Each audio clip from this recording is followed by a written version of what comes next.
Welcome everyone, Bjorn here, and today we're looking to answer one question. Is Kingdom Under Fire: The Crusaders worth it? The Crusaders is just one part of the Kingdom Under Fire franchise, which has been running ever since the early 2000s, though it was Crusaders which marked its first appearance on consoles.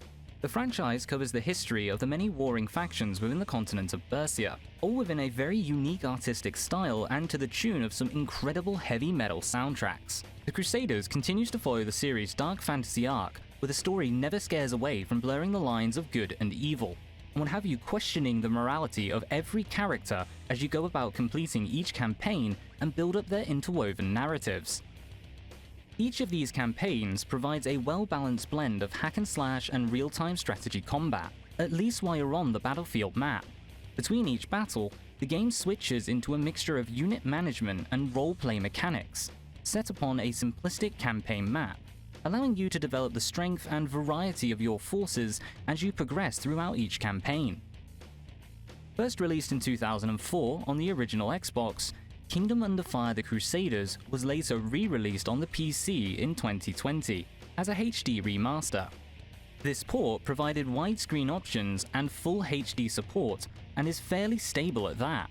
Throughout my playtime, there haven't been any major bugs, crashes, or frame rate drops to speak of, though it should be noted right at the start that though the game does provide keyboard and mouse support with full key customization in the configuration tool, the game just feels much more intuitive and frankly plays far better when using a gamepad for a controller. This is because the original control scheme was designed for the Xbox controller and runs much more smoothly when using one. Within the game, you will get to play a variety of different campaigns. Each campaign is designed to follow the main overarching story of the game, but from the perspective of one particular character, with each character then standing as a representative of each faction. There are plenty of layers to the story and a deep history that you can delve into if you wish, but the narrative is just as satisfying at face value and will keep you gripped throughout your play. Atop their contributions to the story, each character will come complete with their own unique units and playstyles. Initially, you will only have access to Gerald and Lucretia's campaign, these acting as tutorial and introductory campaigns respectively. Each campaign is then designed to be played through separately, with their individual stories overlapping in key places to reveal more of the history of the world and the different perspectives upon each key event. Upon selecting your character, you will be brought into your first battle.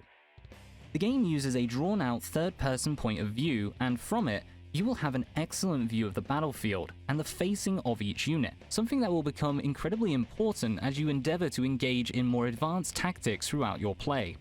Now, being an older game, the draw distance is a little limited, and though controlling one or two units is perfectly manageable from this third-person perspective, as your forces grow and enemies appear from a greater distance, you'll begin to find that the minimap function allows for greater and far more precise organization of your forces.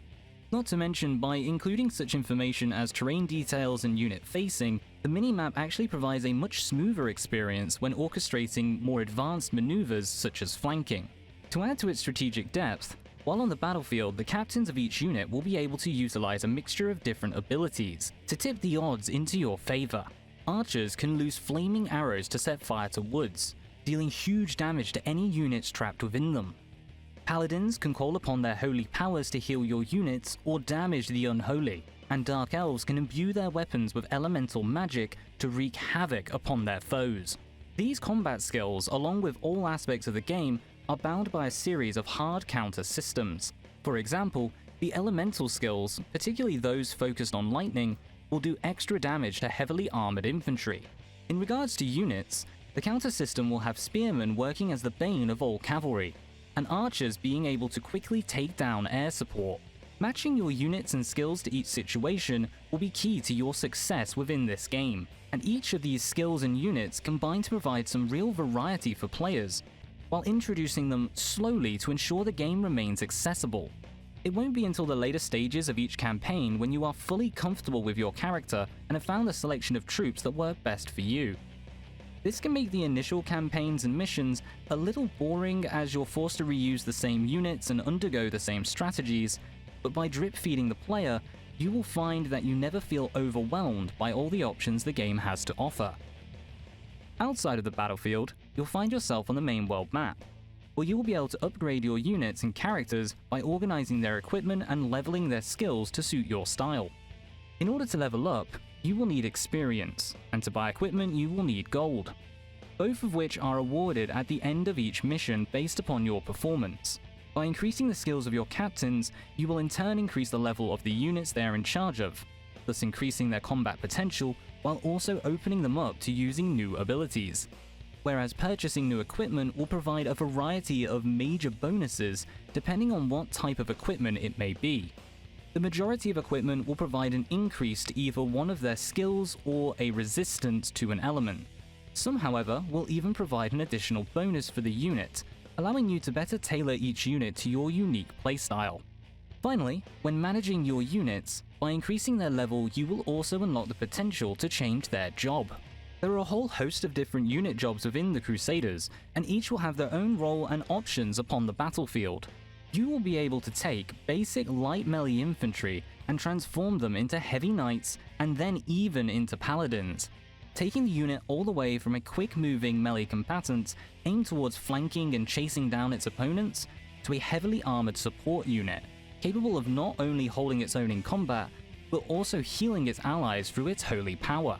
Should you wish, you can even change their class entirely, with jobs ranging from cavalry units and siege engines all the way through to air support, and providing options for the more unique units, such as sappers, which utilize traps and even the environment to defeat their foes. All of these units can be fielded pretty intuitively through your controller, though once more I would like to note that using the minimap will generally make things far easier for you. Also, these jobs can be changed at any time, so you're never locked into any of your choices, and as such can freely experiment with units and army compositions for each mission. In order to upgrade your units, you will first need to recruit them. This is done from that most glorious of institutes, the pub. You can also use the pub to listen in on your soldiers and learn a little more about the story of the world. This is entirely optional, but is a nice little immersive touch to the game. When recruiting units from the pub, you'll get to see the mercenary captains and the skills they currently have, atop which ones are actually available to them. You will of course be able to upgrade each of these to your own desire, though do make sure to check the available skills before you recruit them, so as to avoid any mix-ups. Within each campaign, you will have the option to field any unit you may want, giving you a huge amount of variability to each campaign and plenty of replayability by allowing you to go back and retry each mission with different units each time. So far, I've mostly focused on the strategy aspects of this game, but once you move your hero into combat, the camera will seamlessly move in and allow you to take direct control of your hero themselves. At this point, the hack and slash aspects of the game will take main focus. You will be able to control each of the campaign's heroes through a fairly extensive array of combos, counters, and blocks that are unique to each character. Atop your own skills, you'll also be able to call upon the skills of the two captains present within your hero's unit. Using their skills can quickly wipe out entire units at the cost of your SP.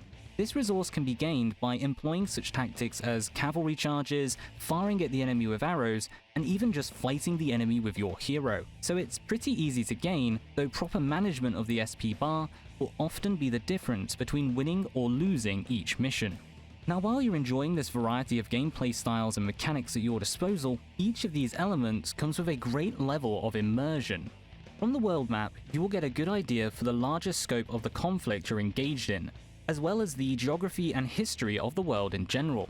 Though it's these smaller details that really stick with you. Personally, I adore the dynamic display of each mission and its objectives, as it is presented through an in-game map, complete with in-character narration and clear directions for your goals on the battlefield. This is all before them being afforded a selection of tutorials which act as the loading screens between each mission, allowing you a chance to see some of the many combos available to you as you wait to enter the battlefield. This is a seriously useful addition, as each character will feel very different when controlling them, with some like Renier being slower and more powerful, acting like more of a tank, and others like Lucretia being much faster and more graceful, going for a more maneuverable and higher paced fighting style.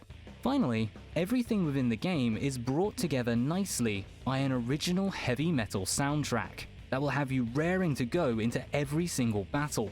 The full soundtrack is also available to download for free on Steam for owners of the game, and it's quite honestly that good that it will stick with you long after completion.